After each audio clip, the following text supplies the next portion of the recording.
안녕하세요. 김동섭입니다. 자, 4월 29일 아침 시황 하도록 하겠습니다. 벌써 4월이 이틀 남았죠. 오늘 포함해서 2거래일 남아있습니다. 미국도 마찬가지고 우리나라도 마찬가지입니다.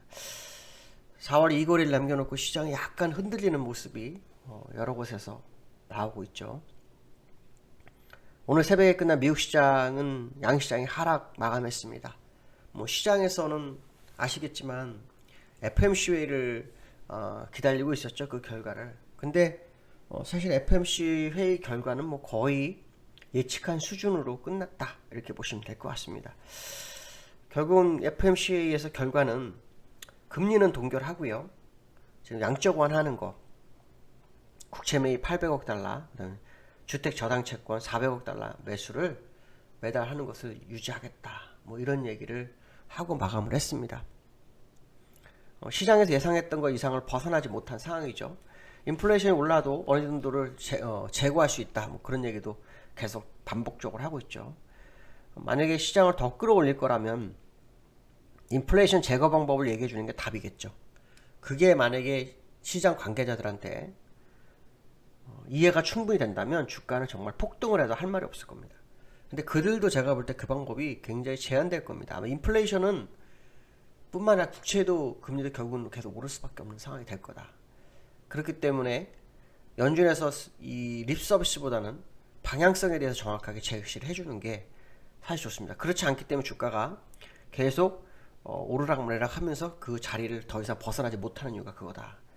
더 벗어나야만이 연준은 금리를 정상화할 수 있죠.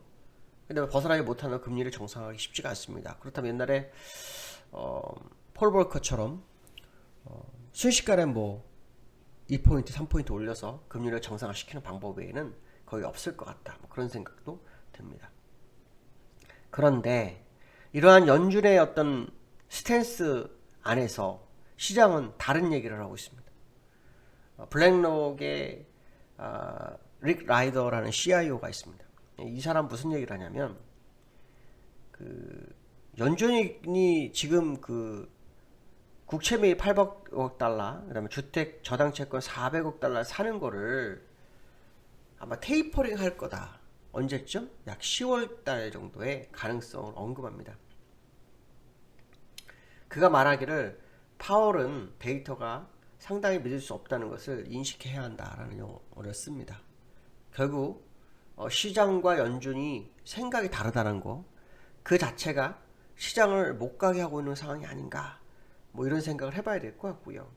또 이코노미스트들도 얘기가 좀 나오고 있습니다. 자산 매입 축소가 이르면 6월 논의 시작될 수 있다. 그러면 6월에 논의가 된다면 블랙록 라이더 CIO 말한 것처럼 10월에 테이퍼링 할 수도 있는 거예요. 그렇게 되면은 상당히 좀 시작 부담스럽죠. 그러면 이런 얘기가 왜 나올까요?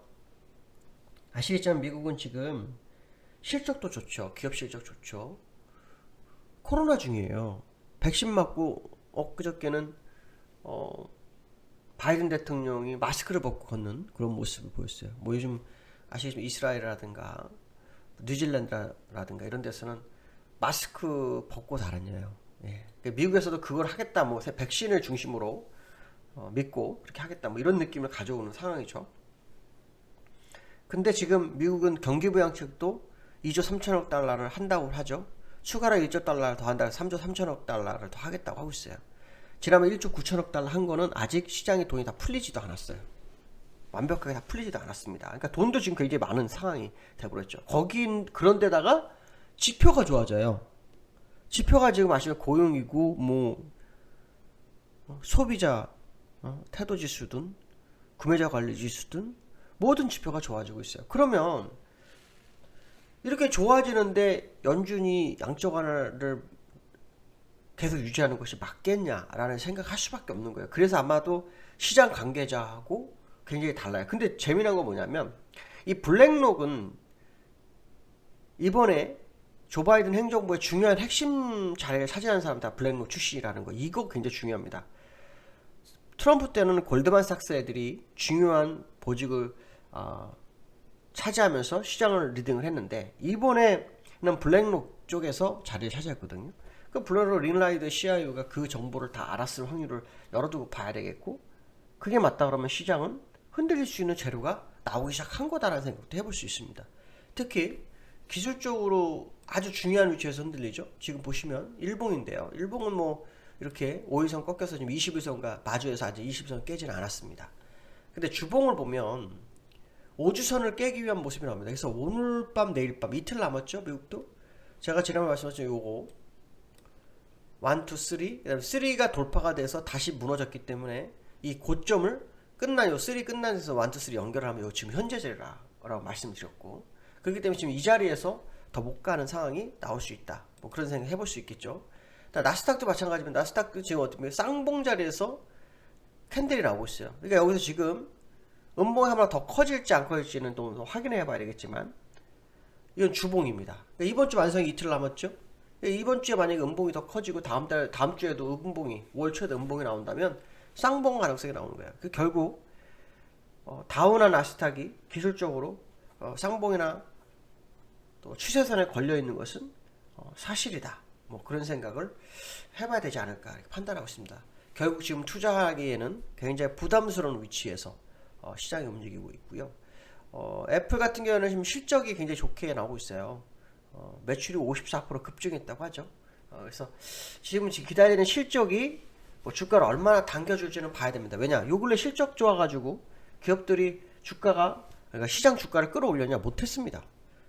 거의 다 실적 반영을 거의 안 했습니다. 실적 장세를 기다렸던 이 시장이 의외의 모습을, 의외의 상황으로 가고 있는 것은 사실이다. 애플의 실적이 또 어떻게 반영이 될지는 지켜봐야 될 것 같습니다. 자, 두 번째로는요, 외국인 현선물 매도 행진 지속. 자, 이게 무슨 말이냐면요, 외국인들이 4월 달에 시장에서 외국인 귀환했다고 분위기 조향을 했어요. 혹시 기억하시나요?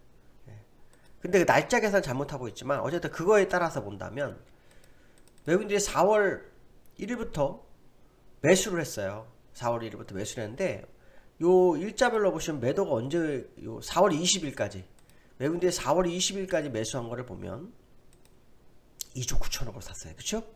2조 9,400억을 샀어요. 그래서 와, 이제 외국인이 왔구나 해가지고 분위기를 조성했는데 마지막 8일 8거래일까지, 오늘 28일이죠. 어저께 29일이, 오늘이 29일이고 어저께 28일이죠. 28일까지 보면 9천억. 2조가 나갔어요. 그럼 오늘하고 내일 나가버리면 4월달 외국인들은 뭐가 되나요? 똔똔이가 돼버리는 거예요. 아무것도 없는 거예요. 오히려 선물도 마찬가지죠. 선물도 4월 20일까지는 보면 7천억을 산 걸로 나오죠. 그렇죠? 근데 지금 4월 28일 기준으로 하면 2,800억이 나갑니다. 그렇죠? 그러니까 저는 지금 제가 보는 건 원래 날짜가 틀려요. 틀리지만 시장에서는 좋은 쪽만 해석했었어요. 4월 달에. 그래서 4월 초에 4월 중순쯤 됐을 때 뭐라 했냐면 외국인들의 기환 해놓고 분위기 팍 뛰어났거든요. 그래서 그걸로 보니까 4월 20일까지는 외국인들이 전체적 현선물 매수였고, 그 20일이 그러니까 지난주 수요일부터가 일주일 동안 어제까지 현물은 2조가 나갔고 선물은 오히려 마이너스 2,800억이 됐다. 이 해석을 해보면 오늘 29일 30일 사이에 이틀 동안 현물이 9천억이 나올 수도 있다. 이 생각도 한번 해봐야 됩니다. 그러면 결국 시장에 개미들을 개인들을 끌어들이기 위해서 외국인이 샀다. 이거밖에 생각이 안 되죠. 그리고 주가를 끌린 것도 고점에서 물량을 털기 위한 거다. 이런 해석밖에 되지 않는다. 이런 생각 한번 해봐야 될 것 같습니다. 자, 세 번째로는요, 코스닥이 어저께 1,000포인트 무너졌어요. 네, 공매도 사정권인가? 뭐 이런 생각하는 시장의 모습이 나오고 있습니다. 아시면 코스닥이요, 차트를 보면 1,000포인트가 정말 뭐 거의 뭐 20년 만인가요? 뭐 그렇게 됐었죠. 월봉을 보면